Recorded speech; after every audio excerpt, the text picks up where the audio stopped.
Shalom,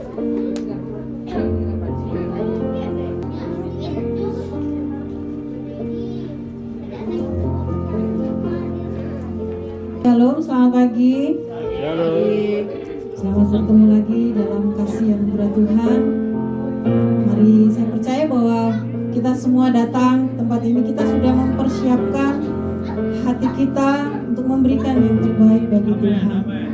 Kita berdoa sebelum mulai ibadah kita. Terima kasih panjang minggu ini sampai dengan hari ini, saat ini Tuhan. Kami masih boleh berkumpul bersama, kami sehat, kami kuat, semua karena anugerah-Mu. Terima kasih Tuhan. Mari Roh Kudus Kau hadir di tempat ini. Biarlah Engkau yang melawat setiap pribadi kami Tuhan. Kau yang berikan kami kekuatan, kesegaran yang baru Tuhan. Kami dipulihkan, kami diubahkan. Segala pujian, hormat, kemuliaan bagi nama-Mu Tuhan. Dalam nama Yesus Tuhan.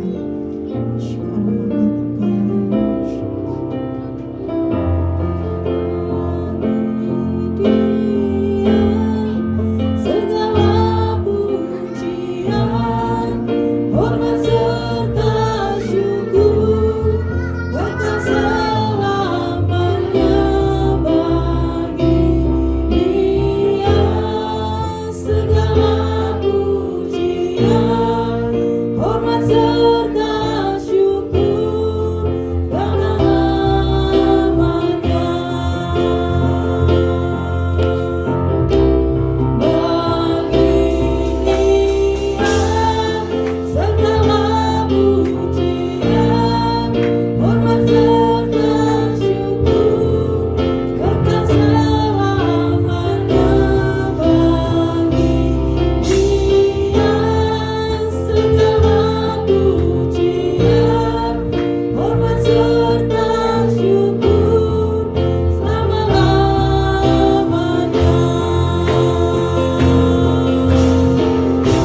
Syukur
bersorak bagi namamu di dalam nama Yesus. Sama-sama katakan amin.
Tabelnya masih satu lagi kemari. Tabel outputnya. Iya. Serahkanlah musuhmu, selamatkanlah umatmu. Allah dahsyat di tempat kudusnya. Sama-sama katakan Allah bangkit, bersoraklah. Allah bangkit, bernyanyilah.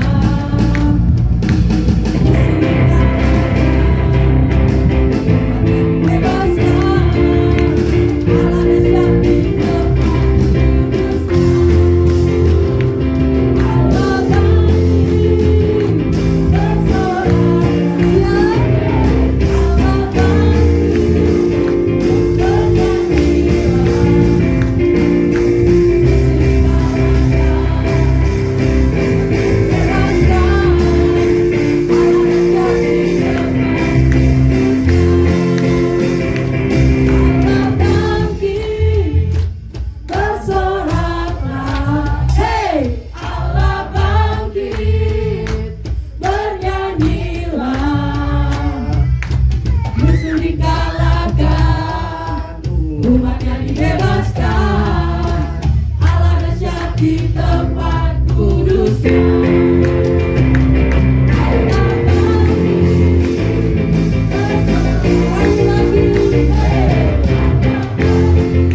duduk, berikan senyum aja walaupun gak kelihatan, matanya disipit-sipitkan gitu ya. Katakan, Yesus sudah bangkit. Yesus sudah bangkit. Silakan duduk kembali.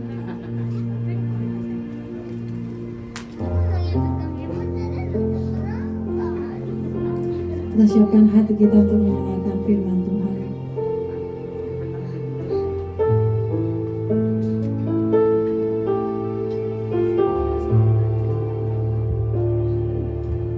Terima kasih Tuhan.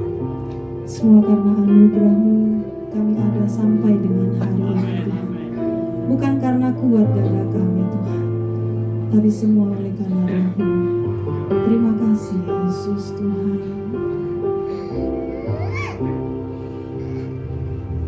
Semua karena anugerah-Mu hari ini ada, bukan karena kekuatan-Mu, namun karena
Yesus makin bertambah hatiku, penyembahan yang berhantu semakin berkurang, Yesus makin bertambah hatiku, penyembahan semakin berkurang, Yesus makin bertambah hatiku, penyembahanku semakin berkurang, Yesus makin bertambah. Mengikut Yesus itulah kesukaan hatiku, ku lepas semua aku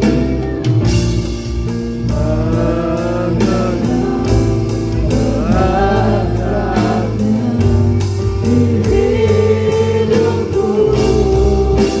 Mengikut Yesus itulah kekuatan hidupku, ku yakin anugerahnya mampu jadikanku hamba yang-Mu mengikut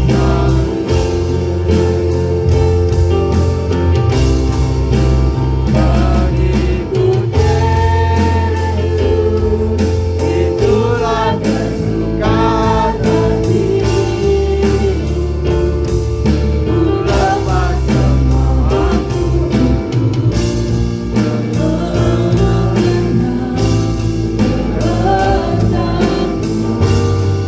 hidupku. Mengiring Yesus itulah kekuatan hidupku, ku yakin anugerahnya mampu jadikanku hamba yang-Mu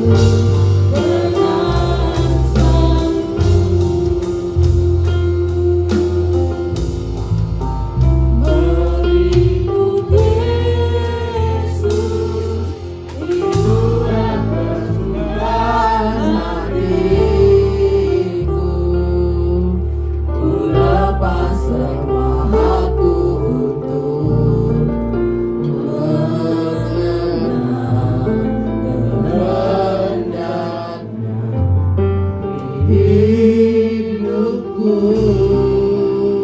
Mengiring Yesus itulah kesukaan hidupku, ku yakin anugerahnya mampu jadikanku hamba yang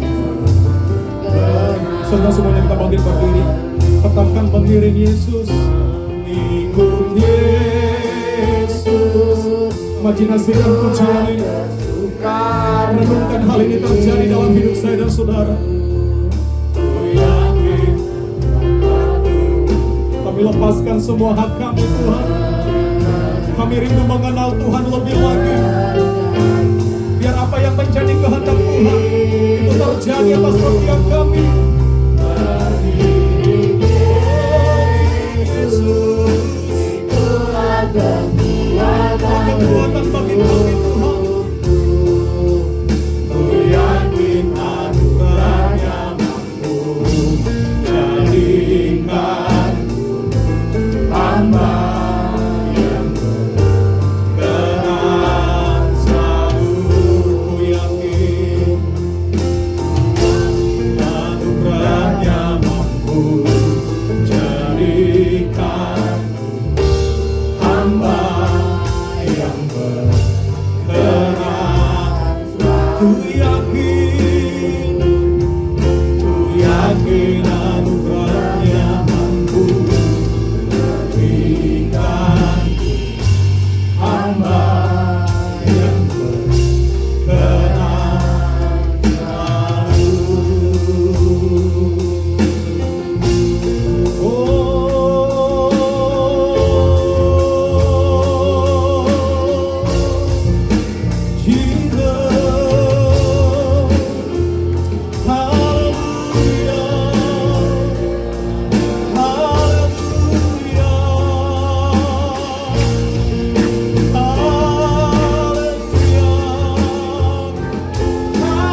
bawa persembahan kami Tuhan. Kami bawa pujian kami di hadapan Tuhan. Kami percaya Kau bertahta di atas pujian penyembahan kami. Kau hadir di tempat ini. Kami percaya Roh Kudus menguasai tempat ini. Amin. Memenuhi setiap hati kami. Di dalam nama Yesus. Dalam nama Yesus. Biar Tuhan mendapatkan ada hati yang haus lapar akan Tuhan. Ada hati yang haus lapar akan firman Tuhan. Tuhan mendapati ada di dalam hati setiap kami. Terima kasih Tuhan. Terima kasih Bapa. Dalam nama Yesus. Ini kerinduan kami Tuhan. Ini kerinduan kami bagi hari ini. Haleluya. Mengiring Yesus, itulah kekuatan hati. Ini kesukaan hati kami Tuhan.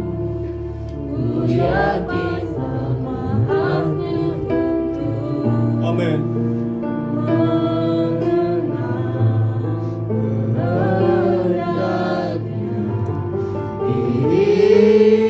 Biar hal ini terjadi dalam hidup kita. Mengiring Yesus, itulah kekuatan hidupku. Ku yakin anugerahnya mampu jadikanku hamba yang berkenan mengikut Yesus.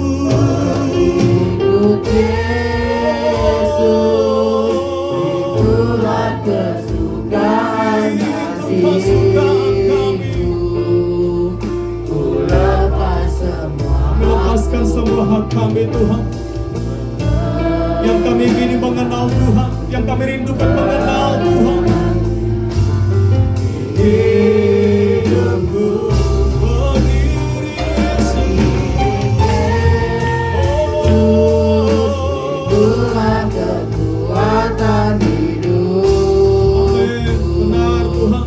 Ku yakin anugerahnya mampu jadikanku hamba yang berkenan Ku yakin anugerahnya mampu jadikanku hamba yang berkenan. Mari sama-sama yang yakin katakan sungguh-sungguh. Ku yakin anugerahnya mampu Kami percaya Tuhan. jadikanku hamba yang berkenan selalu. Dengan serai-serai kemuliaan bagi Allah kita. Terima kasih Tuhan. Biar kami menjadi hamba yang setia. Biar kami menjadi hamba yang taat kepada Tuhan. Kami Amin. mau menaklukkan segala keinginan, pikiran, perasaan kami di bawah kendali kuasa Roh Kudus. Sehingga apa yang menjadi kehendak dan rencana Tuhan itu terjadi atas hidup kami. Di dalam nama Yesus. Terima kasih Tuhan, kami buka Tuhan telinga hati roh kami, pikiran kami, biar semuanya tertuju hanya kepada Tuhan. Biar apa yang menjadi maksud dan rencana Tuhan, biar itu digenapi dalam hidup setiap kami. Di dalam nama Yesus. Sama-sama yang haus lapar akan firman Tuhan, sama-sama katakan amin. Haleluya.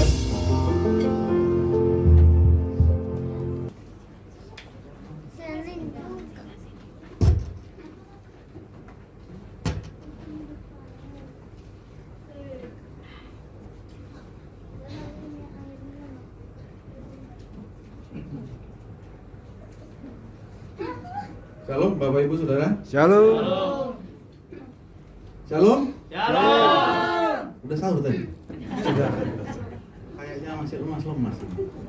Shalom Bang. Iya. Ini abang saya. Waktu kami di Papua dulu ya. Lama kami bersama-sama. Mulai dari abang itu belum nikah sampai udah nikah ya. Tapi udah nikah belum nggak ketemu lagi kita ya setelah nikah. Ya puji Tuhan. Ini ada anak kita ya Bang ya, ikut yang nomor 1. Halo anak. Wah, Anaha. Anaha. Biasanya kita panggil Anaha. Baik Bapak Ibu Saudara, kita bersyukur hari ini kita boleh berkumpul bersama, puji Tuhan. Ada anugerah Tuhan, ada sukacita, ada damai sejahtera saya lihat dari wajah Bapak Ibu Saudara. Amin. Walaupun tertutup masker tapi sebagian lah kelihatan ya, matanya udah mulai sipit-sipit semua ya kan. Baik. Masih berhubungan dengan Paskah, pada hari ini kita masih terus belajar bahwa bagaimana Kristus sudah bangkit, Kristus mengalahkan maut, Kristus mengalahkan segala kelemahan kita, dan Kristus membuat hidup kita berubah. Amin. Amin. Siapa yang merasakan perubahan yang dari Kristus di dalam hidupnya? Amin. Iya, saya percaya semua kita pasti mengalami perubahan. Perjumpaan dengan Kristus bukan perjumpaan dengan sesuatu yang tidak mengubahkan. Amin. Amin. Perjumpaan dengan Kristus pasti akan mengalami perubahan. Pasti akan mengalami sesuatu yang bergelora dalam hati kita. Pasti mengalami sesuatu yang mengubah hidup kita.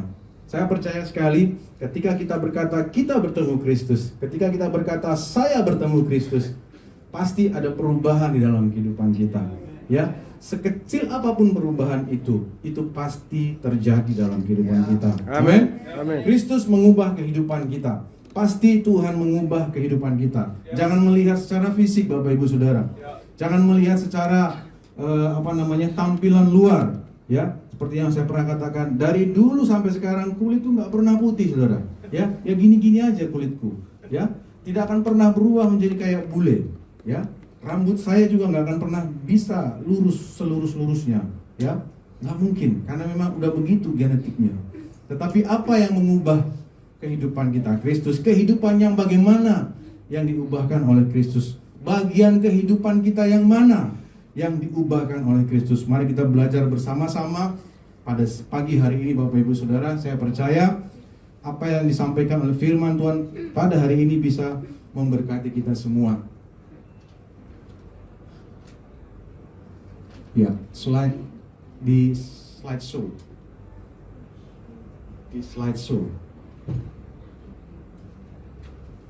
Iya. Operator baru. Ya, itu yang telah terjadi. Ketika mereka sedang dan bertukar pikiran, datanglah Yesus sendiri mendekati mereka, lalu berjalan bersama-sama dengan mereka. Tetapi ada sesuatu yang menghalangi mata mereka, sehingga mereka tidak dapat mengenal Dia. Bapak Ibu Saudara, ini cerita saya kira sudah hampir semua kita sudah pernah mendengar, sudah pernah belajar, sudah pernah mulai dari sekolah minggu sampai ke dewasa. Saya kira ini cerita yang sudah tidak asing lagi, ya, sangat familiar. Bagaimana ketika dua orang murid Kristus berjalan dari Yerusalem ke Emmaus, ya, 7 mil jaraknya. Kalau dihitung secara kilometer kira-kira 11 kilometeran, ya. Yang biasa mengukur jalan tahu nih, 11 kilo berarti dari sini sampai ke Darjo. Kelewatan, ya. Sampai Waru mungkin. Lewat lagi lah. 11 kilometer, kurang lebih 11 kilometer dari Yerusalem ke Emmaus. Mereka berdua berjalan bersama-sama, ya, berdua berjalan bersama-sama. Tidak dicatat siapa namanya, Bapak Ibu Saudara. Saya yakin kalau itu dicatat, pasti kita semua, mungkin saja Bapak Ibu yang punya anak langsung bikin namanya gitu ya. Misalnya siapa gitu, Jakob atau siapalah, ya, Lasro gitu misalnya, ya. Nggak dicatat dua orang ini namanya siapa. Tapi mereka adalah saksi, witness. Mereka saksi bagaimana Kristus hidup. Ya, mereka adalah dua orang yang dengan sadar, dengan melihat, dengan bercakap-cakap, bahkan nanti kalau kita baca di ayat seterusnya, mereka makan bersama. Dulu nggak ada mie pangsit waktu itu.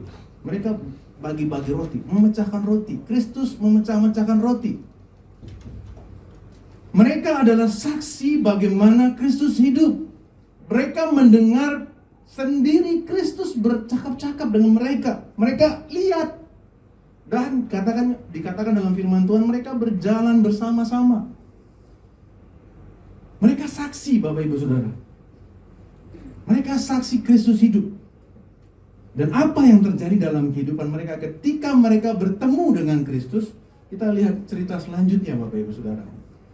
Saat itu mereka bercakap-cakap, mereka mungkin masih dalam pertengahan jalan. Firman Tuhan katakan, sedang mereka berjalan-jalan, mereka bercakap-cakap. Apa yang mereka diskusikan? Oh, kejadian viral beberapa waktu yang lalu. Apa viralnya? Kristus disalibkan. Bahkan sampai ke kebangkitannya, mereka juga mengatakan, wah, mereka bercakap-cakap, wah, sedih sekali kita nggak punya raja, kita nggak punya pimpinan, padahal yang kita harapkan dialah yang nanti akan membebaskan kita, bangsa kita. Dialah yang akan membuat kita menjadi orang-orang yang merdeka. Dialah yang akan membuat kita menjadi orang-orang yang bebas. Tapi pada saat itu, harapan mereka putus. Harapan mereka hilang. Kenapa? Orang yang mereka harapkan, raja yang mereka harapkan menjadi pembebas mereka, itu mati, disalibkan. Ya, saya coba membayangkan, Bapak Ibu Saudara, mungkin mereka ngomong-ngomong, bro, gimana kita ini nasibnya? Raja kita udah mati. Iyalah bang bro, gimana pula ini? Gak ada lagi yang menjadi pimpinan kita, gak ada lagi yang menjadi anutan kita. Siapa yang membebaskan kita nanti? Itulah. Gitu mungkin ya. Jadi mereka mengalami depresi. Mereka seperti kehilangan arah. Mereka seperti mengalami sesuatu yang membuat tidak ada pegangan gitu. Mereka nggak mempunyai arahan lagi. Mereka tidak punya pengharapan sama sekali. Kenapa? Harapan mereka kepada Kristus hilang. Kenapa? Kristus mati. Ya, kok kayak gini ya jadinya? Ya, gimana ya lah ya? Sudahlah, cabutlah kita. Kayak mauslah kita. Apalagi mau diharapkan di Yerusalem ini? Gak ada lagi yang menjadi raja kita. Ayolah kita kemon. Jalanlah mereka. Itu versi orang Medan, ya kan? Kira-kira seperti itulah gambarannya. Di tengah-tengah perjalanan mereka, di tengah-tengah mereka bercakap-cakap, di tengah-tengah mereka berkeluh kesah, sharing, curhat, apalah namanya, Yesus menampakkan diri dengan mereka. Peristiwa di atas terjadi pada hari Minggu Paskah. Saat itu setelah Yesus bangkit, itu hari Minggunya, dan mereka pergi dari Yerusalem ke Emmaus hari Minggunya. Kebangkitan Kristus membuktikan Dia Tuhan dan berkuasa atas maut. Saya kira itu pernyataan yang sudah tidak bisa kita ragukan lagi. Amin. Amin. Tidak akan kita ragukan lagi. Ada banyak sekali bukti yang menyatakan bahwa Dia hidup, Dia bangkit, Dia mengalahkan maut. Kalau Dia tidak mengalahkan maut, untuk apa kita gereja hari ini? Kalau Dia bukan Raja yang mengalahkan maut, untuk apa kita berkumpul? Mengikut Yesus. Angkat tangan lagi. Itulah. Untuk apa kita ikut Dia kalau Dia bukan Raja? Untuk apa kita ikut Dia kalau Dia tidak bangkit atas maut, membebaskan kita, menyelamatkan kita? Untuk apa? Tapi karena Dia sudah mati, menebus dosa kita, membangkitkan kita dari segala kejahatan kita, membuat kita menjadi orang yang selamat, saudara. Itulah makanya kita mengikut Kristus. Kita tahu siapa yang kita ikuti, karena Dia orang yang lebih dari semuanya. Dia adalah Raja kita. Dan Kristus bangkit itu juga sanggup mengubah dan membarui hidup kita. Amin. Amin. Kita melihat ternyata dua orang ini akan mengalami perubahan dalam kehidupannya. Saat itu mungkin mereka nggak kenal siapa. Ketika mereka cakap-cakap, ngobrol berdua, tiba-tiba datang Yesus. Firman Tuhan mengatakan pada saat itu mereka nggak kenal Kristus. Mereka nggak kenal Kristus. Mata mereka tertutup. Tiba-tiba Kristus datang, mereka mengatakan, cemana lah? Dari mana? Apa yang kalian ngomongkan? Itulah. Lah dari mana aja? Kok nggak tahu? Udah kasus viral ini. Dari mana aja? Kok nggak tahu? Ada kasus, ada cerita yang luar biasa di Yerusalem. Adakah engkau orang satu-satunya orang yang tidak mengetahui kejadian apa yang terjadi di Yerusalem?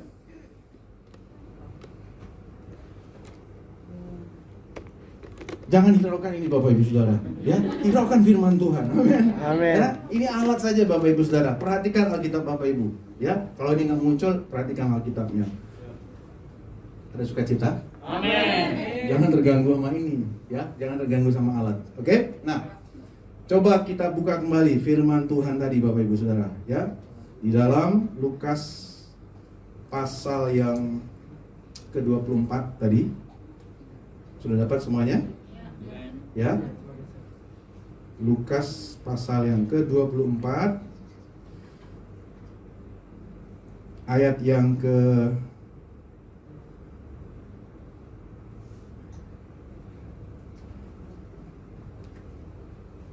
ayat yang ke perhatikan ayat yang ke-17.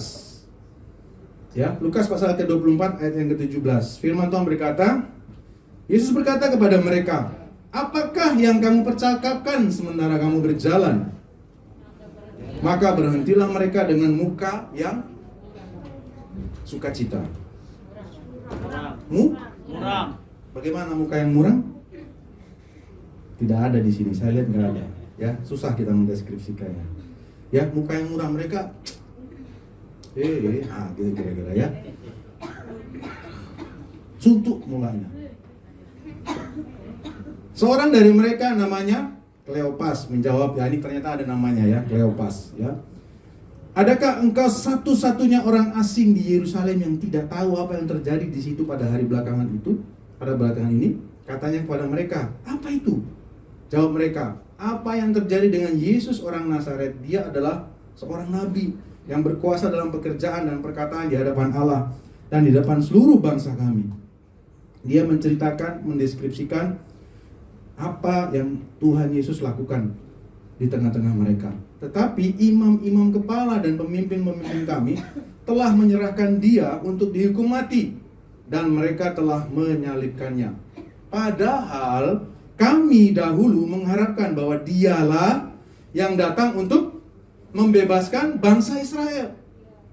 Tetapi sementara itu telah lewat 3 hari sejak semuanya itu terjadi. Ya, mereka mukanya muram karena mereka mendapati ada kejadian di mana Yesus yang mereka harapkan menjadi raja itu mati. Ya, dikatakan tetapi beberapa perempuan dari kalangan kami telah mengejutkan kami. Pagi-pagi buta mereka telah pergi ke kubur dan tidak menemukan mayatnya. Coba, udah mati, digantung di kayu salib, dikuburkan di dalam kuburan batu, kemudian paginya hari ketiga mereka nggak dapatkan lagi badan atau mayatnya. Apa yang terjadi? Mereka pun heran, aduh gimana ya, mayatnya pun kita tidak menemukan, mayatnya pun kita tidak mendapatkannya lagi. Bahwa memang benar yang dikatakan perempuan itu, tetapi dia tidak mereka lihat. Itulah yang terjadi. Mungkin menurut saya gambaran kedua murid ini adalah mungkin mewakili hampir semua gambaran orang percaya pada saat itu. Sedih, muram, tidak punya tujuan, kehilangan harapan, ya. Nah, secara geografis Emmaus ke Yerusalem itu arahnya ke barat. Jadi Yerusalem ke Emmaus itu arahnya ke arah barat.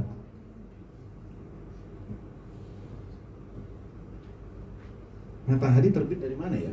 Dari timur. Dari timur. Pinter. Kalian dong. Ya? Terbenam di mana? Barat. Oke. Perjalanan mereka dari Yerusalem ke Emmaus itu perjalanan ke arah barat. Sebenarnya itu adalah kiasan juga Bapak Ibu Saudara, di mana kehidupan yang mereka jalani adalah kehidupan menuju matahari terbenam, kelam, bukan naik, not sunrise but sunset. Dia turun, jadi dia ke arah barat. Next slide.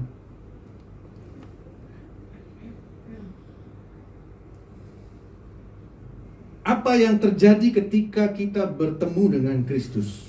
Yang pertama, Kristus mengubah arah kehidupan. Amin.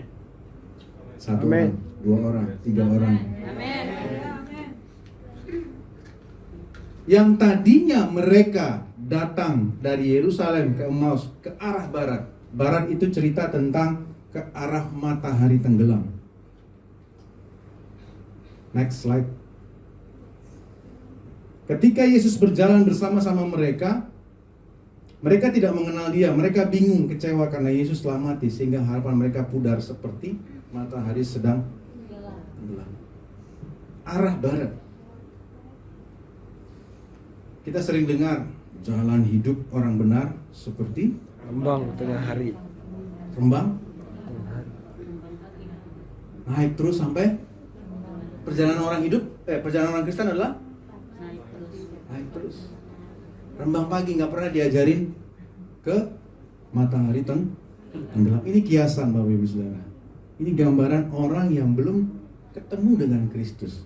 Orang yang belum diubahkan oleh Kristus. Arah jalannya ke arah matahari tenggelam.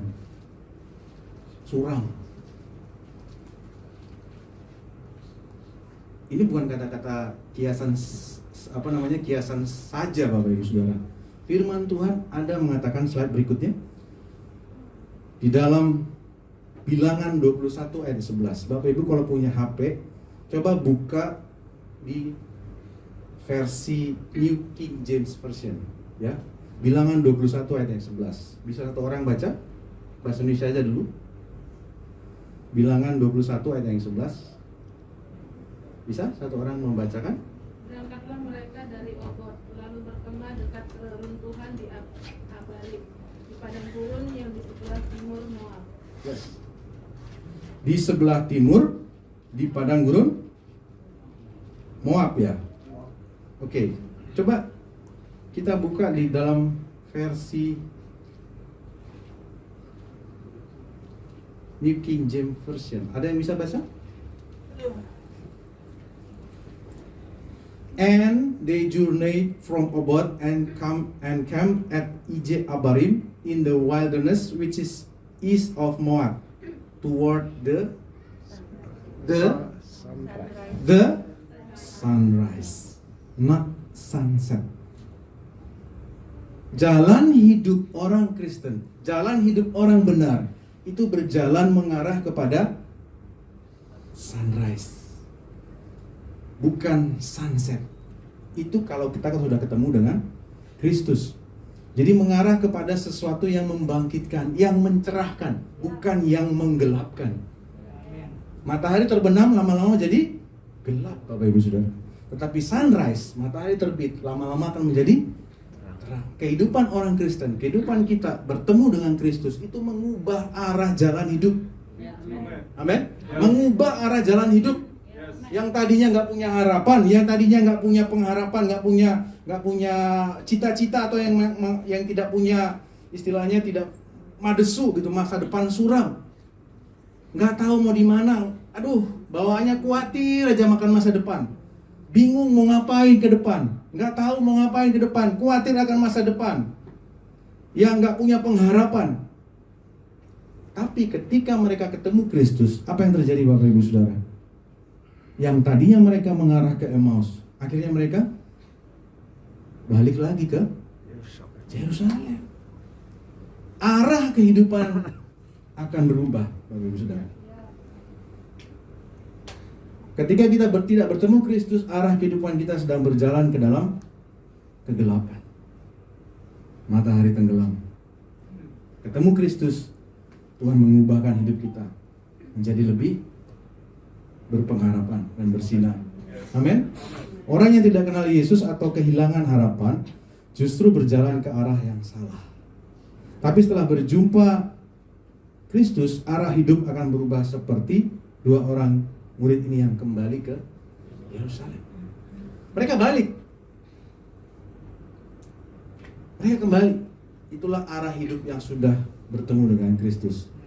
Di tengah tantangan kita harus yakin rancangan Allah itu mendatangkan masa depan yang cerah. Yeremia 29:11. Saya percaya itu sudah hafal semua, ya.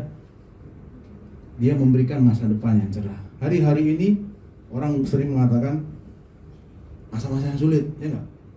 Ya enggak sih? Sulit ya. Kemarin minyak goreng susah, minyak goreng mahal, ya. Apalagi sekarang, ibu-ibu yang tahu ya. Aku kemarin dilaporkan sama asisten pribadiku, daging sapi naik 145.000. Tuhan Yesus. Kita jarang makan daging sapi, puji Tuhan. Apa-apa semua naik. BBM naik, ya kan? Tapi puji Tuhan masih ada satu yang turun.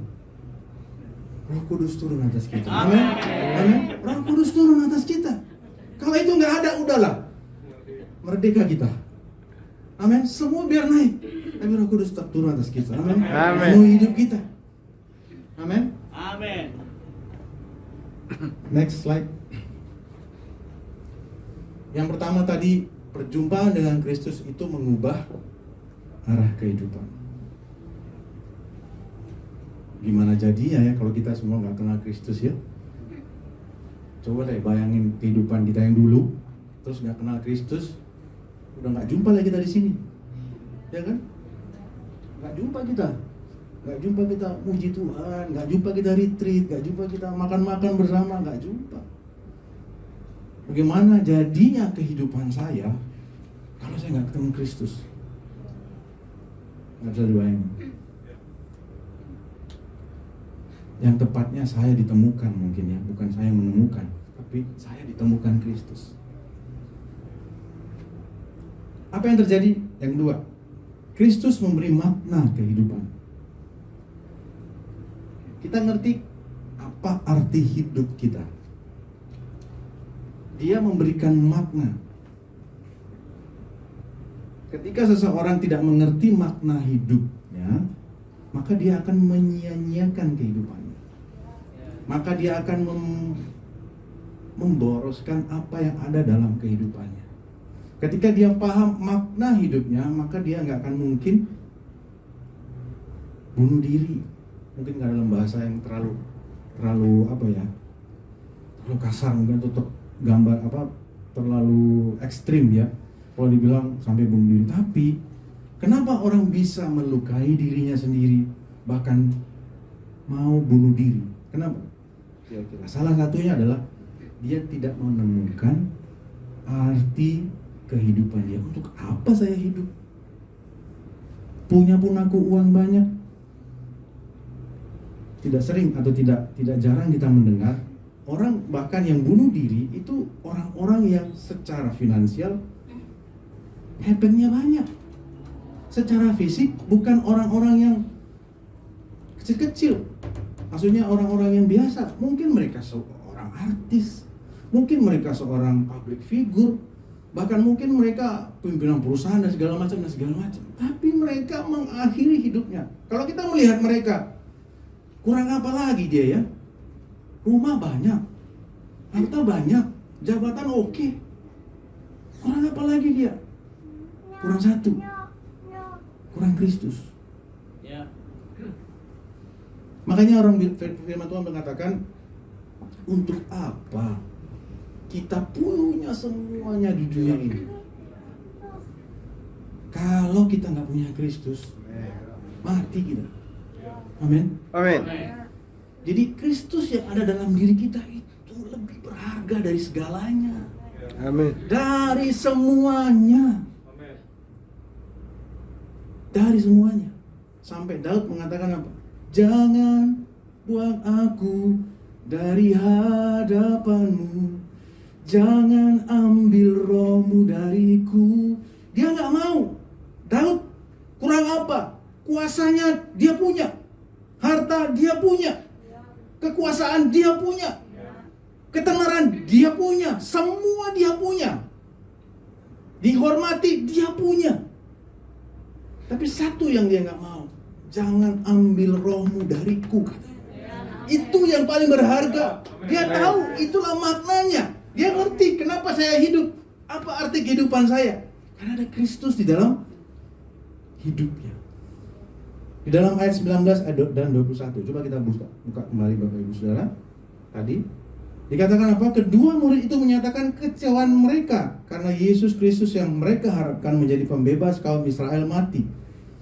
Mereka mencari jawaban atas pertanyaan kehidupan dan belum menemukan jawaban tersebut. Belum menemukan. Sampai ketika mereka berjalan bercakap-cakap bersama, mereka belum menemukan. Ketika mereka ketemu Kristus, apa yang terjadi? Kristus memberikan penjelasan. Coba kita buka di dalam 19 ayat 21 tadi. Ayat 19 dan ayat sampai ke 21a. Bisa satu orang yang membacakan?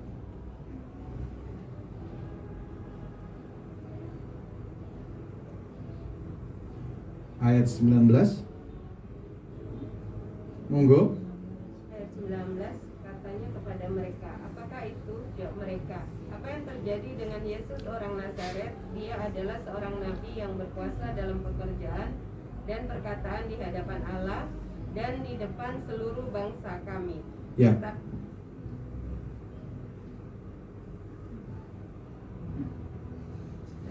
Lanjut. Tetapi imam-imam kepala dan pemimpin-pemimpin kami telah menyerahkan dia untuk dihukum mati dan mereka telah menyalibkannya. Padahal kami dahulu mengharapkan bahwa dialah yang datang untuk membebaskan bangsa Israel. Ya. Dan Kristus menjawab mereka. Di ayat yang ke-25 katakan, lalu ia berkata kepada mereka, hai kamu orang bodoh, betapa lambannya hatimu, sehingga kamu tidak percaya segala sesuatu yang telah dikatakan para nabi. Bukankah Mesias harus menderita semuanya itu untuk masuk ke dalam kemuliaannya? Lalu ia menjelaskan kepada mereka apa yang tertulis tentang dia dalam seluruh kitab suci, mulai dari kitab-kitab Musa dan segala kitab-kitab nabi. Slide berikutnya. Dikatakan apa? Dia menjelaskan kepada para murid-murid, dua orang murid tadi. Dia dijelaskan siapa dia, apa yang dia lakukan, apa yang akan dia kerjakan, siapa Kristus itu. Dia menjelaskan yang tadinya mereka tidak paham, yang tadinya mereka belum mengerti, tapi akhirnya apa? Dibuat oleh mengerti ketika Kristus memberikan penjelasan kepada dia. Kristus melakukan pemuritan singkat kepada mereka. Gini loh, gini, dijelaskan, diceritakan tentang isi kitab Taurat. Nah, hanya Kristus yang memberi makna hidup sejati, seperti ketika Yesus menjelaskan makna hidup kepada kedua murid itu, sehingga pikiran mereka yang gelap menjadi terang dan tercerahkan. Pikiran mereka yang gelap itu tertulis di dalam Alkitab, mereka tidak mengenal Kristus. Saat ketemu Kristus pertama sekali, mereka nggak kenal siapa orang ini. Mata mereka tertutup. Tapi ketika Kristus menjelaskan siapa dia bercerita kepada dua orang ini, matanya kan terbuka. Ketika mereka mengerti.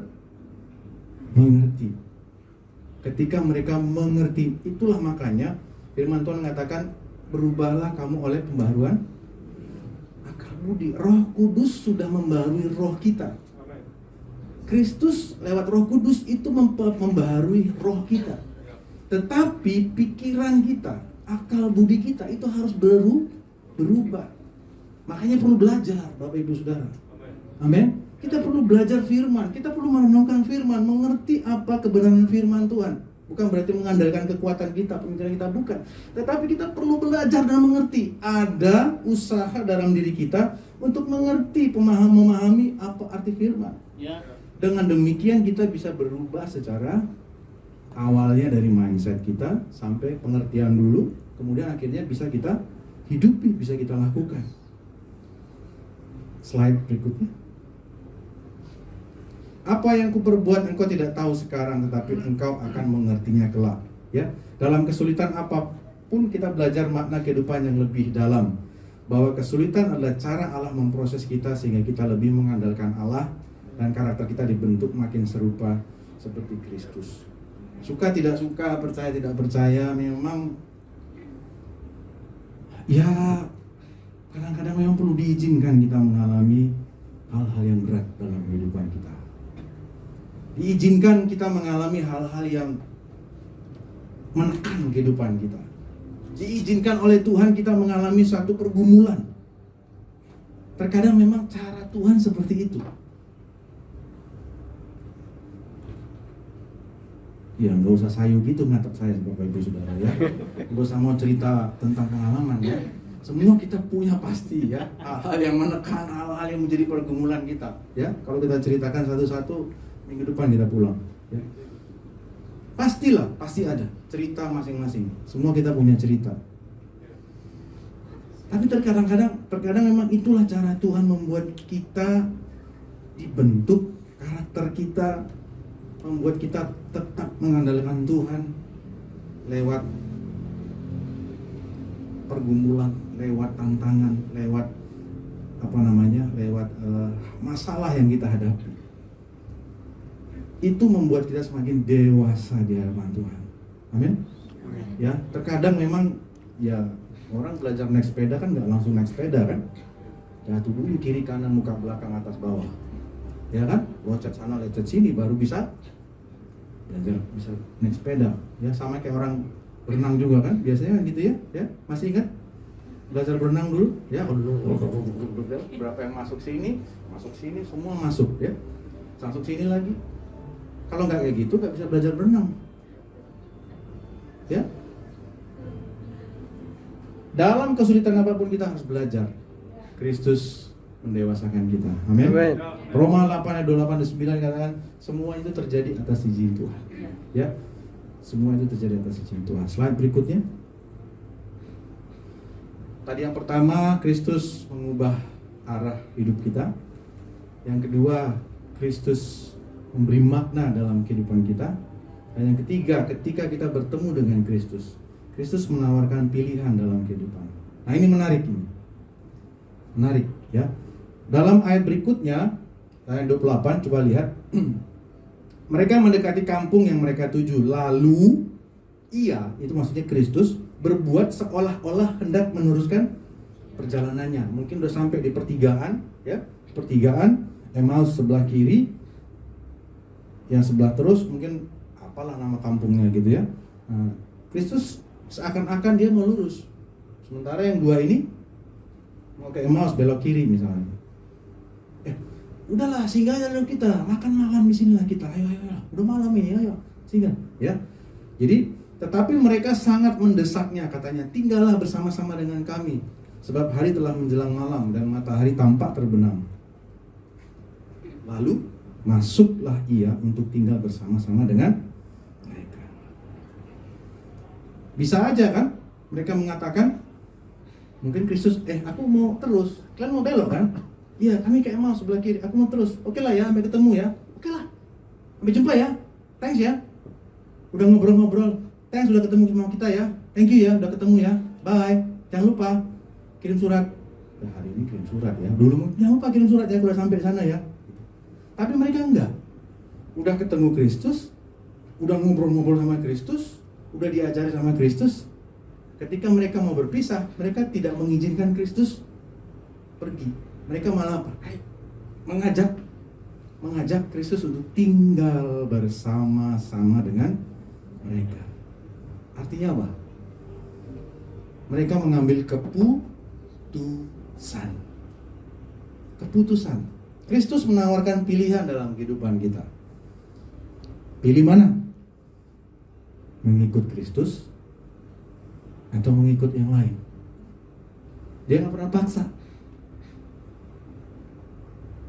Di Taman Eden, dia pernah paksa?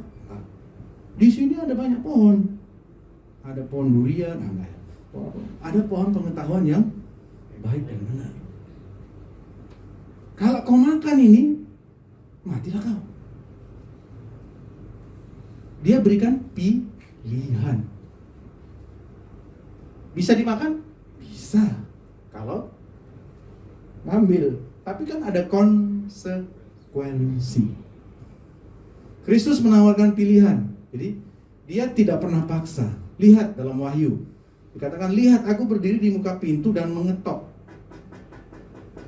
Jikalau ada orang yang mendengar suaraku dan membukakan pintu, aku akan masuk. Tapi kalau dia nggak buka pintu, Kristus nggak dobrak, Bapak Ibu Saudara. Ya, Kristus bukan didikan Densus 88. Buka, nggak dibuka, jebrak gitu ya. Enggak. Bukan didikan Densus 88, mohon maaf Bang ya, ada Bang polisi di sini. Bukan. Tapi dia memberikan apa? Pilihan. Buka atau enggak, terserah kita. Keputusannya di mana? Katakan bersama-sama, keputusannya di saya. Keputusannya di saya. Mau melayani Tuhan? Amin. Keputusannya di saya. Katakan bersama-sama, keputusannya di Mau sungguh-sungguh kepada Tuhan? Keputusannya di saya. Jawabnya gitu Bapak. Ulangi ya.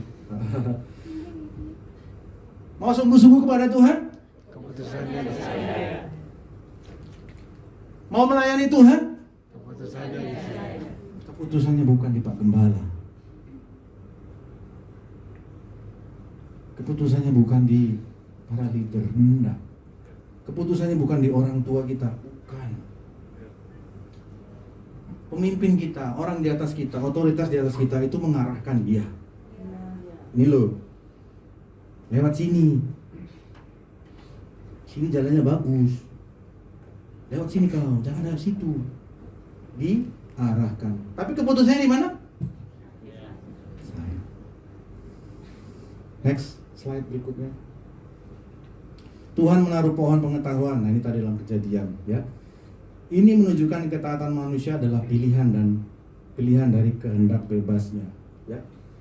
Jadi baiklah, kita akhirnya menyadari bahwa apa yang kita lakukan, apa yang kita kerjakan, entah itu baca firman, entah itu berdoa, entah itu kunjungan, ajak orang ibadah, entah sharing lewat media sosial, apapun itu bentuk pelayanan yang kita lakukan untuk orang lain, atau kita melakukan pelayanan kita untuk Tuhan, itu melakukannya dengan sadar, ya, secara sadar, dan itu keputusan dari diri sendiri.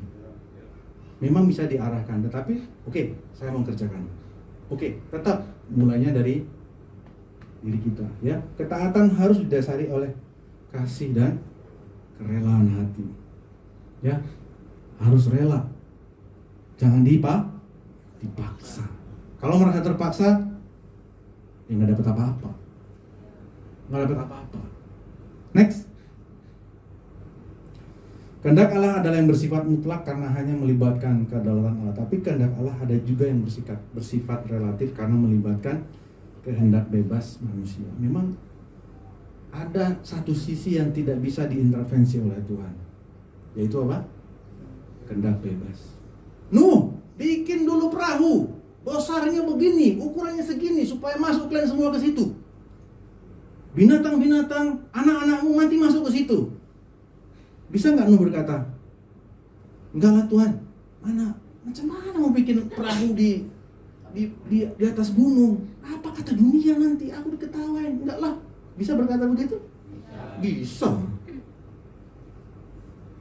Tapi dia nggak berkata seperti itu, karena dia secara sadar, secara mengerti, dan mengambil keputusan, ya, saya menuruti apa kata firman. Tuhan ingin kita memiliki hidup kekal dengan percaya kepadanya, tapi jika kita menolak Kristus, kita akan dihukum selamanya. Ya, dihukum. Artinya barang siapa menerima Kristus, dia akan diselamatkan. Dia tidak terima Kristus, dia ada dalam penghukuman. Itu semua pilihan, ya. Makanya ketika kita melayani orang, kita nginjili orang, kita bawakan Injil, berita baik kepada orang, jangan pernah paksa. Semua yang dipaksa tidak enak, ya. paksa gosok gigi dulu waktu kecil sama orang tua enak? Gak enak ya, sambil ada robotan di sini ya. Ayo gosok gigi lu cepat. Gitu misalnya ya. Dipaksa. Ayo makan nih, makan sayur, kan anak-anak susah makan sayur ya. Ayo. Kalau saya dulu tuh, maaf kalau pakai bahasa Korea ya, dipokal gitu ya. Tahu dipokal? Makan sayur, masuk. Ya. Karena orang tua kita tahu mana yang terbaik bagi kita. Cuma kita kadang-kadang kan mau enaknya aja ya kan. Disuruh makan sayur, pengennya KFC gitu ya, kayak gitu-gitulah ya. Suruh makan sayur, nggak mau, maunya apa? McD gitu ya. Iya, anak-anak langsung ringan dengar McD gitu ya. Sosis ya, nah gitu-gitulah. Pilihlah kehidupan bukan kematian, berkat bukan kutuk. Amin. Amen. Next slide. Yang keempat. Nah, yang keempat, apa yang terjadi ketika kita bertemu dengan Kristus? Kristus hadir dalam kehidupan. Ketika Kristus ada di rumah mereka, dia mengambil roti. Nah, coba kita buka firman Tuhan tadi dalam Lukas. Apa yang terjadi? Mereka ngajak Tuhan Yesus bersama-sama dengan mereka. Ya. Waktu lalu masuklah ia tinggal bersama-sama dengan mereka. Waktu ia duduk makan dengan mereka, ya, ia mengambil roti, mengucap berkat, lalu memecah-mecahkannya dan memberikannya kepada mereka. Persis seperti yang dilakukan Tuhan Yesus saat perjamuan malam terakhir. Dia berdoa, dia mengucap syukur akan roti itu, lalu memecah-mecahkannya kepada murid-muridnya. Ya, makan itu identik dengan apa? Sebuah relasi, sebuah hubungan, ya. Mulai dari masyarakat bawah sampai orang elit, bukti mereka melakukan relasi itu adalah dengan cara makan. Kita dengan kawan kita dengan keluarga kita datang ke rumah. Biasanya orang Batak gitu, nggak boleh pulang dulu. Kemana coba? Ada? Kemana coba? Jangan terus pulang, makan dulu kita. Ya kan gitu. Kepala negara datang, kepala negara orang lain gitu ya, negara apa gitu, negara Amerika atau Inggris datang ke Indonesia. Kita lihat di TV, dijamu makan oleh presiden. Makan itu cerita tentang relasi. Kristus makan bersama-sama mereka dan dia pecahkan roti, pecahkan berkat dan pecahkan roti. Nah, setelah mereka melakukan itu, terbukalah mata mereka dan mereka pun mengenal dia. Tetapi ia tiba-tiba lenyap dari tengah-tengah mereka. Setelah mereka lalu mereka teringat, ini yang dikerjakan Kristus kan, ini kan Tuhan kita, Yesus Kristus. Hilang. Ya bayangannya kayak itulah kira-kira kan tiba-tiba ia lenyap di hadapan mereka. Hilang. Saat mereka sudah mengerti apa yang dilakukan oleh Kristus terhadap mereka. Apa yang terjadi ketika orang ketemu Kristus? Kristus hadir dalam kehidupan mereka.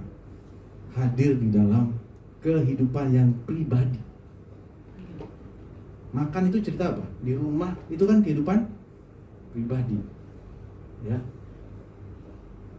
Ya bersyukurlah kita jadi orang Batak. Bukan berarti yang lain gak bersyukur ya, enggak. Cuma kadang-kadang makan kita orang Batak ini kan lebih banyak makan di rumah sebenarnya.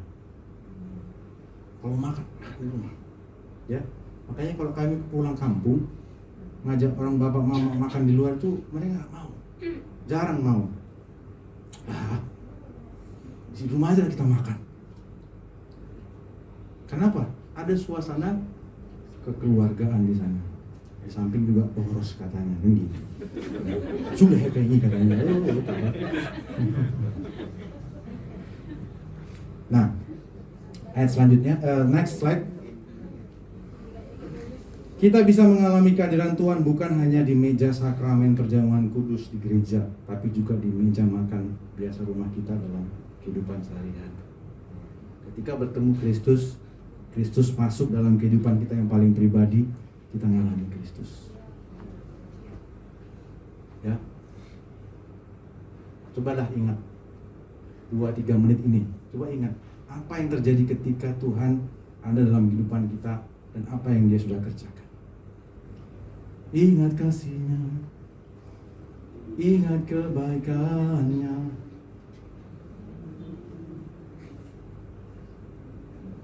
Kristus hadir, maka ada persekutuan di tengah-tengah keluarga, di tengah-tengah kehidupan pribadi kita.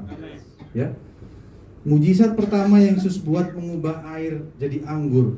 Mujizat pertama itu bukan di gereja, bukan KKR, Bapak Ibu Saudara, bukan kebaktian penyembuhan, baptis Roh Kudus atau apa, enggak. Mujizat pertama yang dia lakukan adalah mengubah air jadi anggur. Di mana?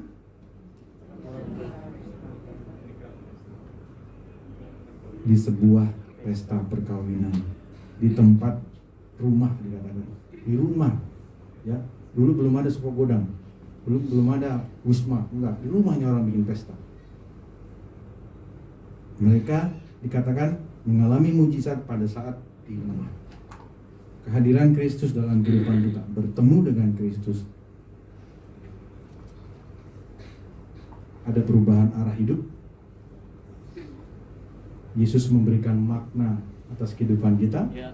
Yesus hadir dalam kehidupan kita, dan dia ada dalam rumah pribadi kita masing-masing. Ya, next slide.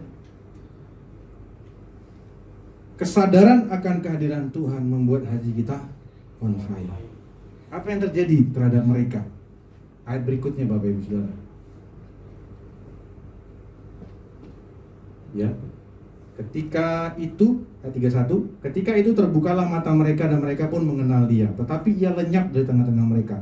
Kata mereka seorang kepada yang lain, bukankah hati kita berkobar-kobar ketika ia berbicara dengan kita di tengah jalan, dan ketika ia menerangkan kitab suci kepada kita?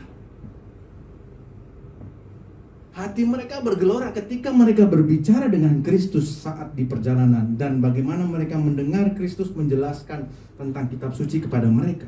Hati mereka berkobar-kobar di hadapan Tuhan. Mereka gak menyadari itu.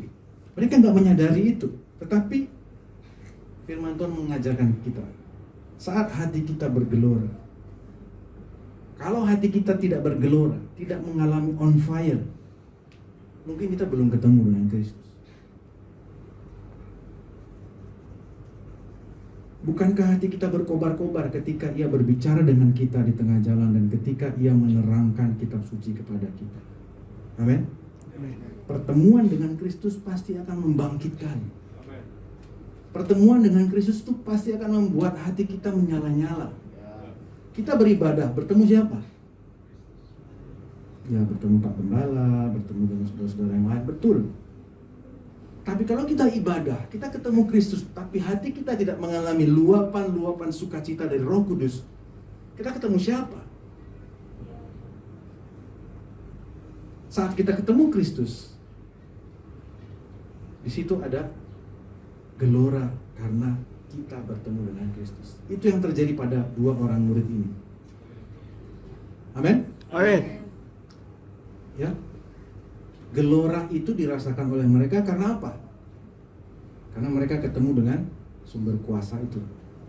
Ya, mereka ketemu dengan sumber kuasa itu. Ketika Yesus dikerumuni orang banyak, ya, kemudian apa? Siapa yang memegang jubahku? Nah, ini orang banyak. Ya, semua pegang jubah Tuhan Yesus. Enggak ada yang megang jubahku karena ada kuasa yang dari dalam diriku keluar. Itu cerita tentang wanita yang pendarahan itu. Banyak orang berebutan ketemu Kristus, banyak orang menjamah jubah Kristus. Tapi ada satu orang yang menjamah jubah Kristus dengan sikap hati yang berbeda. Dan Kristus tahu itu. Kenapa? Karena ada kuasa yang keluar dalam diriku, kata Tuhan. Itu firman Tuhan yang mendeskripsikan. Dia tahu ada kuasa. Dua orang ini bertemu dengan Kristus. Dua orang ini bercakap-cakap dengan Kristus. Dua orang ini pemuritan dengan Kristus. Dua orang ini diajar langsung sama Kristus, menyaksikan Kristus bangkit. Dan dua orang ini mengalami kuasa Tuhan dalam kehidupan mereka. Tandanya apa? Salah satunya, mereka memiliki hati yang berkobar-kobar. Amin. Baca firman Tuhan, biar kita berkobar-kobar, menyala-nyala. Amin. Ya, ikut ibadah biar hati kita bersuka cita karena ada Kristus yang kita jumpai. Kita berdoa bukan menjadi satu beban, biar itu berkobar-kobar. Hendaknya kehadiran Tuhan membuat kita menyala-nyala untuk melayani Tuhan. Apapun bentuk pelayanan kita, Bapak Ibu Saudara, ya, baik itu yang kelihatan maupun yang tidak kelihatan, ya. Apapun bentuk pelayanan kita,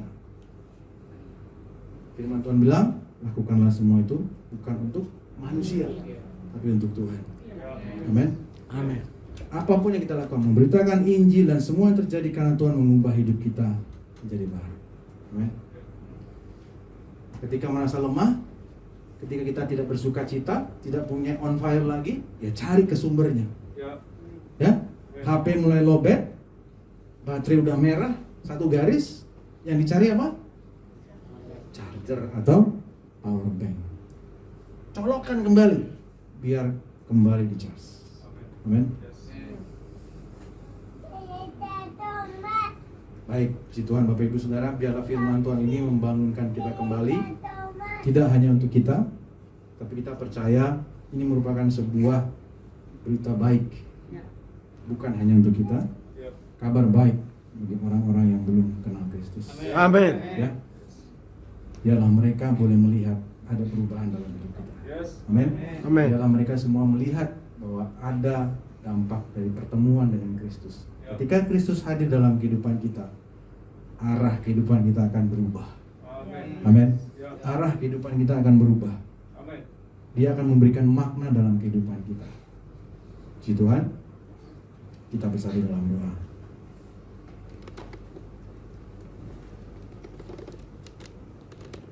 Saya serahkan kepada Pak Gembala.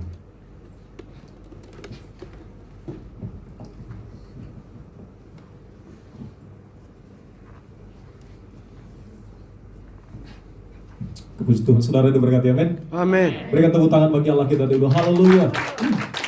Saya percaya kita punya Allah yang dahsyat banget, ya, Allah yang luar biasa. Dan naikkan sekali lagi pujian tadi, mengikut Yesus. Haleluya. Ikut Yesus,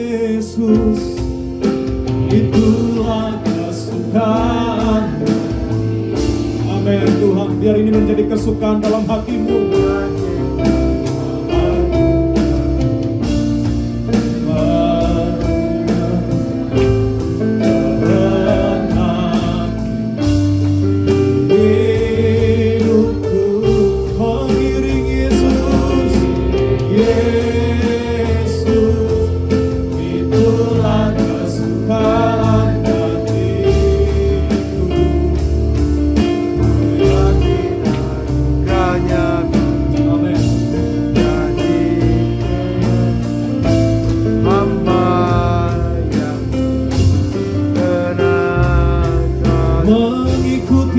Bisa dibantu singer mungkin. Yesus, itulah. Amin Tuhan. Biar ini terjadi dalam hidup kami.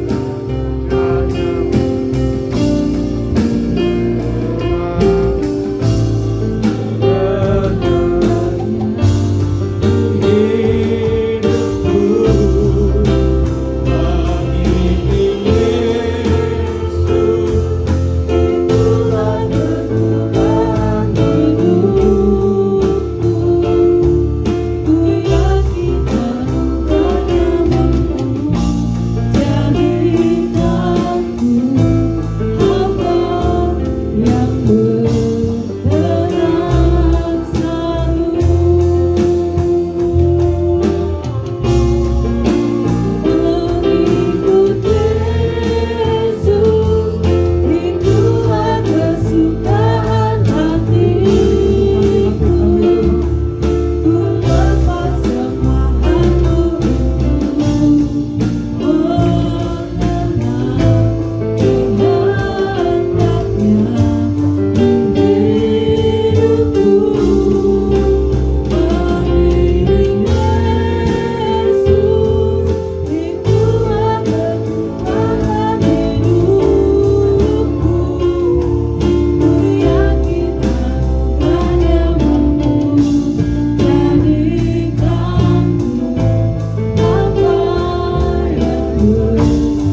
mengenal Engkau lebih daripada siapapun yang kami kenal. Kami rindu si hatimu menjadi si hati kami. Kami rindu apa yang menjadi kerinduan Tuhan itu menjadi kerinduan kami. Terima kasih Tuhan, terima kasih buat kebenaran firman Tuhan. Kami percaya ketika hidup kami berjumpa dengan Kristus, hidup kami akan terus mengalami perubahan. Hidup kami tidak akan sama lagi. Kami akan mengalami pertumbuhan. Kami akan mengalami kemenangan. Kami akan mengalami terobosan dalam hidup kami. Dan kami percaya Tuhan, Engkau merindukan juga setiap kami mengalami Tuhan secara pribadi. Firman Tuhan berkata seperti yang kita dengar tadi, Dia berdiri di muka pintu, Dia mengetok. Barang siapa membuka pintu hatinya, Dia berkata, aku akan masuk dan tinggal di dalam Dia. Saya berdoa pagi hari ini, biarlah setiap kita membuka hati kita lebar-lebar. Izinkan Tuhan masuk dalam hatimu. Izinkan Dia menjadi Tuhan dan penguasa dan menjadi Raja atas hidup saya dan saudara. Di dalam nama Yesus, di dalam nama Yesus, Tuhan memberikan kepada saya dan saudara free will. Tuhan memberikan kepada kita ada memang kehendak bebas, di mana hanya ketika kita membuka pintu hati kita, Dia akan masuk di dalamnya. Pastikan saat ini, buka hatimu lebar-lebar. Dia sedang berdiri di depanmu. Dia sedang ada di depanmu. Dan Dia rindu tinggal di dalam hidupmu. Biarlah seperti Paulus berkata, hidupku bukannya aku lagi, melainkan Kristuslah yang hidup di dalam aku. Kristuslah yang tinggal di dalam kita. Kristuslah yang memenuhi, menguasai kita dengan rohnya. Sehingga hidup kita bukan kita lagi, tapi biarlah Kristus yang kelihatan. Biar nama Tuhan yang dipermuliakan lewat hidup kita. Dia sudah bangkit. Dia sudah kalahkan semua kelemahan kita. Dia sudah kalahkan setiap ketakutan kita. Dia sudah kalahkan maut. Maka Dia sanggup memberikan kemenangan. Dia sanggup memberikan hari depan yang penuh pengharapan. Dia sanggup menjamin hidupmu, sehingga hidup kita tidak akan sama lagi. Yang lama telah berlalu, dan sesungguhnya yang baru sudah datang. Engkau adalah ciptaan yang baru. Saya dan saudara ciptaan yang baru. Hidup untuk terus mengalami terobosan. Hidup untuk terus mengalami kemenangan. Saya percaya janji Tuhan pasti digenapi. Bahwa jalan hidup orang benar, jalan hidup orang yang telah berjumpa dengan Tuhan secara pribadi, adalah seperti fajar pagi yang bertambah terang hingga rembang tengah hari. Demikianlah jalan hidup saya dan saudara. Kita akan terus naik dan bukan turun. Kita akan terus mengalami terobosan dalam hidup kita. Percayalah, percayalah itu akan terjadi dalam hidupmu. Firman Tuhan berkata bahwa orang benar hidup karena percayanya.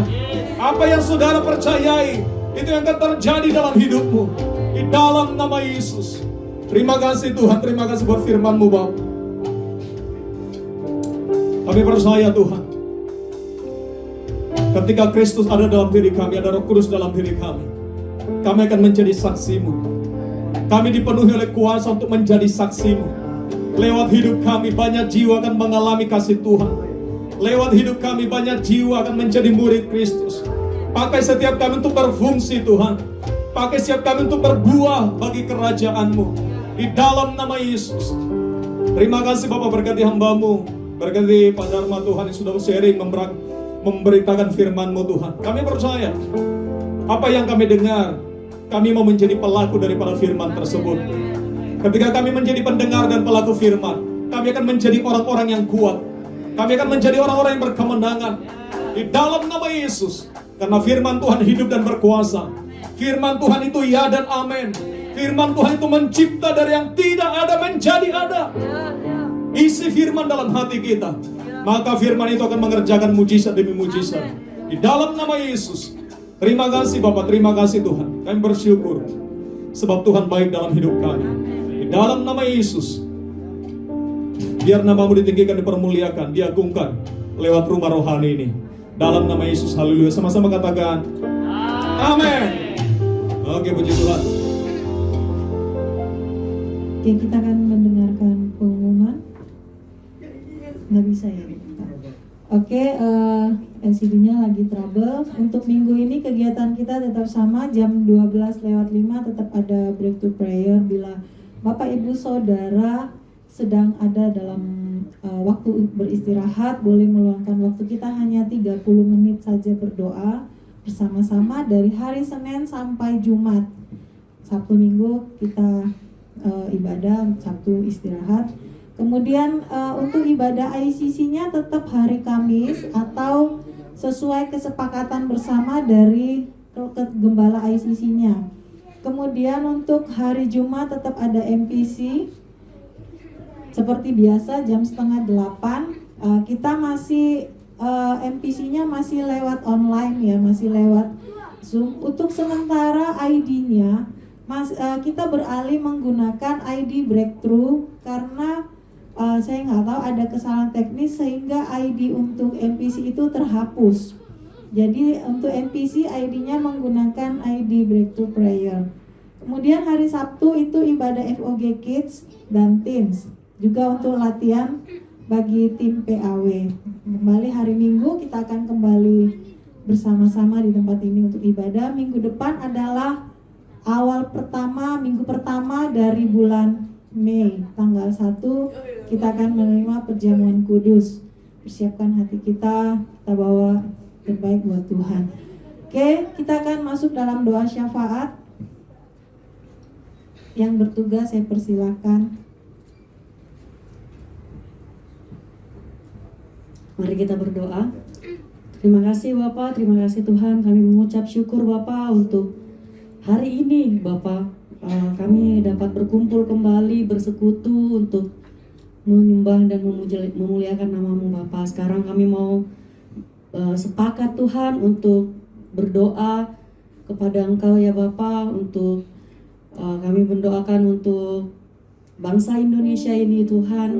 Biarlah bangsa kami Tuhan semakin dipulihkan ya Bapa, semakin diubahkan Tuhan, semakin mengenal Engkau ya Bapa. Kami berdoa untuk para pemimpin bangsa kami Bapa. Biarlah roh-Mu, roh takut akan Tuhan, roh pengenalan akan Engkau Tuhan, Engkau urapi di atas para pemimpin kami ya Bapa. Mulai dari pemimpin tertinggi kami Tuhan, Bapak Presiden, Wakil Presiden, para menteri-menteri dan dewan-dewan yang ada di pimpinan bangsa ini ya Bapa. Engkau tempatkan pribadi-pribadi yang mengenal Engkau Tuhan, yang mencintai Engkau, yang takut akan Tuhan Tuhan, berada di posisi-posisi penting di bangsa kami Tuhan. Biar nama-Mu semakin dimuliakan, biar bangsa kami semakin aman dalam penyertaan-Mu Tuhan. Kami berdoa juga untuk kota Surabaya ini ya Bapak. Biar Bapak Ibu Wali Kota Tuhan, Engkau tempatkan juga Tuhan roh yang takut akan Engkau. Engkau tempatkan posisi-posisi yang orang-orang yang takut akan Engkau Tuhan di pemerintahan kota Surabaya ini ya Tuhan. Sehingga kemuliaan-Mu Tuhan, keamanan dan penyertaan-Mu Bapa semakin nyata atas kami Tuhan. Sehingga kami bisa beribadah Tuhan semakin leluasa ya Bapa, semakin leluasa untuk menyembah Engkau Bapa. Terima kasih Tuhan, Engkau juga mengurapi Tuhan jemaat kami Tuhan, JKI FOG Tuhan. Kami percaya bahwa jemaat-Mu ini ada ya Bapa. Jemaat-Mu ini hadir ya Bapa untuk memuliakan Engkau, untuk menjadi terang Bapa, untuk menjadi saksi ya Bapa. Kami berjumpa di tempat ini ya Bapa bukan karena sengaja ya Bapa, bukan karena kebetulan ya Tuhan, tapi kami percaya bahwa ada rencana-Mu ya Bapa, ada agenda-Mu yang mulia Tuhan, sehingga kami dapat berkumpul bersama di tempat ini Tuhan, melalui jemaat JKI ya Bapa, JKI FOG Tuhan. Kami berdoa untuk Bapak Gembala kami, Ibu Gembala kami, sekerta keluarganya ya Bapa. Biarlah roh penyertaan-Mu ya Bapa semakin besar dalam kehidupan yang Kau urapi pemimpin kami ya Bapa. Biar roh hikmat, biar roh penyertaan-Mu ya Bapa turun atas mereka ya Bapa, sehingga urapan itu dapat turun juga ke jemaat-Mu ya Bapa. Apa yang Engkau ingin sampaikan Bapa, apa yang Engkau inginkan dalam jemaat kami ya Bapa, Engkau berikan hikmat kepadanya ya Bapa. Engkau berikan penyertaan baginya ya Bapa, sehingga kami tahu bahwa jalan yang kami tempuh adalah jalan kemuliaan-Mu Bapa. Terima kasih Tuhan, kami berdoa juga untuk pemuda, remaja, serta JKI Kids Tuhan. Kami tahu bahwa jemaat kami akan bertumbuh Tuhan. Engkau memberikan mereka penyertaan-Mu Tuhan, roh yang takut akan Tuhan Engkau taruh di dalam hati mereka. Mereka mau melayani Bapa, mereka mau mengenal Engkau semakin dalam ya Bapa. Mereka menjadi terang-Mu di luar sana Bapa, di tempat mereka berada, di marketplace mereka berada ya Bapa, di tempat kerja mereka ya Bapa, di sekolah mereka Tuhan, di lingkungan tetangga mereka Tuhan. Kami percaya mereka tampil menjadi pribadi yang berbeda Tuhan. Mereka mencerminkan Engkau Tuhan. Mereka menerangkan cahaya-Mu ya Bapa, sehingga orang-orang yang bertemu dengan kami Tuhan dapat melihat Engkau dari kami Tuhan. Terima kasih ya Bapa. Kami berdoa juga untuk setiap agenda yang kami rencanakan ya Bapa, sepanjang tahun, sepanjang per bulan ya Bapa. Kami tahu Tuhan bahwa rancangan kami Tuhan, kami ingin menyelaraskannya Tuhan dengan rancangan yang daripada-Mu Tuhan. Engkau menyertai, Engkau memberkati, Engkau memberikan kami arahan ya Bapa, di dalam roh Bapa. Apa yang kami kerjakan, apa yang kami agendakan Tuhan, semuanya itu untuk menyenangkan hati-Mu ya Bapa, semata-mata hanya untuk menyenangkan hati-Mu ya Bapa. Biarlah hidup kami Tuhan, biarlah segala kehidupan kami persembahkan bagi-Mu ya Bapa. Dalam setiap agenda pekerjaan rohani Bapa, kami mau melakukannya dengan segenap hati kami. Kami mau mengerjakannya dengan segenap jiwa kami ya Bapa, semata-mata karena kami mengasihi Engkau Tuhan. Kami mau biarlah agenda-Mu yang terlaksana ya Bapa. Apa yang Kau inginkan, apa yang Kau rencanakan dalam kehidupan kami, dalam kehidupan JKI FOG ini ya Bapa, dapat terlaksanakan ya Bapa. Kami berdoa juga Tuhan untuk gedung ibadah kami ya Bapa. Kami percaya ya Bapa bahwa gedung ibadah merupakan fasilitas ya Bapa, merupakan wadah yang Kau sediakan ya Bapa. Dalam nama Yesus Engkau menyediakan ya Bapa. Kami percaya bahwa jemaat-Mu akan bertumbuh berkali lipat gandanya ya Bapa. Ini merupakan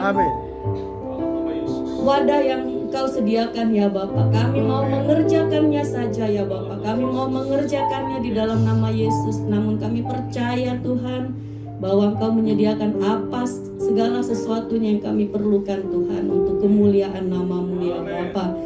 Terima kasih Tuhan, kami berdoa juga untuk Hotel Country Heritage ini ya Bapa. Engkau menyertai segala karyawannya ya Bapa, segala pemilik hotel ini ya Bapa, telah menyediakan tempat bagi kami ya Tuhan, telah menyediakan fasilitas bagi kami untuk memuji dan memuliakan nama-Mu ya Bapa.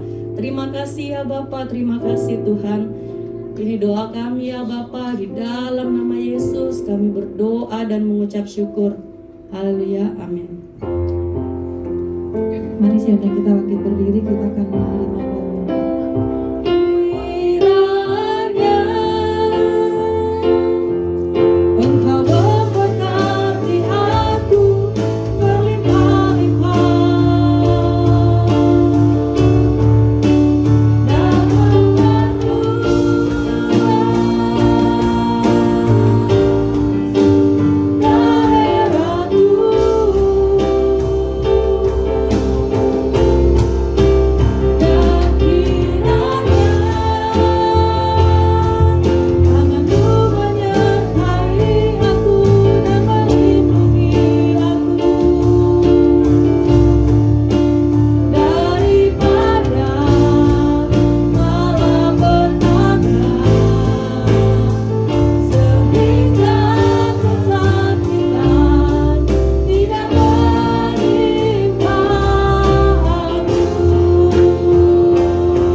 Terima kasih Tuhan.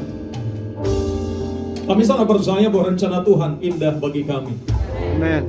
Tuhan selalu menyertai kami sampai kesudahan zaman. Kau berjanji Engkau tidak pernah meninggalkan kami seorang diri. Apapun yang kami hadapi, apapun yang kami alami, kami percaya kami tidak sendirian. Ada Tuhan yang menyertai kami dalam segala situasi dan kondisi apapun yang kami hadapi. Ada Allah yang Maha Kuasa yang selalu bersama-sama dengan kami. Terima kasih Bapak, terima kasih Allah Roh Kudus. Biarlah Tuhan ditinggikan dari awal, pertengahan, hingga pada akhirnya ibadah kami. Satu hal yang kami rindukan, Tuhan hadir di tengah-tengah kami. Tuhan hadir dalam hidup kami. Tuhan menyertai kami. Itu yang kami butuhkan Tuhan. Kami melakukannya untuk Tuhan. Menyenangkan hati Tuhan adalah kerinduan hati kami. Di dalam nama Yesus, dalam nama Yesus, Tuhan memberkati engkau sepanjang minggu ini, bahkan sepanjang hidupmu. Tuhan melindungi engkau dalam perjalananmu, dalam mengiring Tuhan. Di dalam nama Yesus, mari angkat kedua tanganmu, terimalah berkat Tuhan. Tuhan memberkati engkau dan melindungi engkau. Tuhan menyinari engkau dengan wajahnya dan memberikan engkau kasih karunia. Tuhan menghadapkan wajahnya kepadamu dan memberikan engkau damai sejahtera. Berkat dari Bapa, Anak, dan Roh Kudus di dalam nama Tuhan Yesus Kristus menyertai kehidupanmu dari siang hari ini sampai Maranatha datang kedua kali. Dan dia mendapati ada iman yang semakin sungguh-sungguh dengan Tuhan. Ada di dalam hatimu, ada di dalam keluargamu, ada di dalam hidupmu. Terimalah itu di dalam nama Yesus. Sama-sama katakan amin. Puji Tuhan, Tuhan berkati semuanya. Buat hari ini Tuhan, kami boleh beribadah kepadamu dan kami merasakan kasih dan anugerah-Mu menyertai kami. Kami mengalami Engkau di dalam hidup kami. Kami bertemu dengan Engkau Tuhan. Biarlah kekuatan senantiasa Engkau berikan atas kami Tuhan. Tuhan, kami juga bersukacita pada siang hari ini Tuhan, atas umur yang Kau tambahkan atas anak kami Josie Tuhan. Kami berdoa menopang dia Tuhan di dalam nama Tuhan Yesus. Biarlah anugerah Tuhan turun atas dia. Dia boleh bertumbuh menjadi anak yang takut akan Engkau. Lebih lagi mengenal kasih Kristus di dalam kehidupannya. Pakai dia Tuhan untuk menjadi terang, menjadi garam bagi dunia ini Tuhan. Apa yang Kau rancangkan dalam kehidupannya itu digenapi di dalam nama Tuhan Yesus. Tuhan sertai dia di dalam studinya Tuhan. Biar dia menjadi anak yang pintar, anak yang menjadi teladan di dalam studinya juga Tuhan. Menjadi kepala di tengah-tengah teman-temannya Tuhan. Menjadi pemimpin di tengah-tengah teman-temannya juga ya Allah. Di dalam nama Tuhan Yesus, di dalam segala kekurangannya, kelemahannya, Tuhan mampukan dia. Tuhan mampukan dia untuk menutupi semuanya itu karena perlengkapan daripadamu yang memampukan dia Tuhan. Beri dia hikmat lebih lagi Tuhan. Di dalam perkataannya taruhkan kuasa Tuhan. Sehingga perkataannya menjadi perkataan yang menguatkan orang-orang di sekelilingnya. Dan menjadi sesuatu yang nasihat bagi orang-orang yang di sekelilingnya juga Tuhan. Terima kasih Tuhan, sertai kehidupannya. Berkati Bapak dan Ibu Gembala kami juga Tuhan, untuk mendidik dia lebih lagi. Dan juga Tuhan berkati adik-adiknya Tuhan, Cika dan Selin Tuhan. Biarlah keluarga ini juga lebih lagi Tuhan, menggenapi apa yang Tuhan rancangkan. Terima kasih Tuhan, kami mengucap syukur. Di dalam nama Yesus kami berdoa, haleluya. Amin.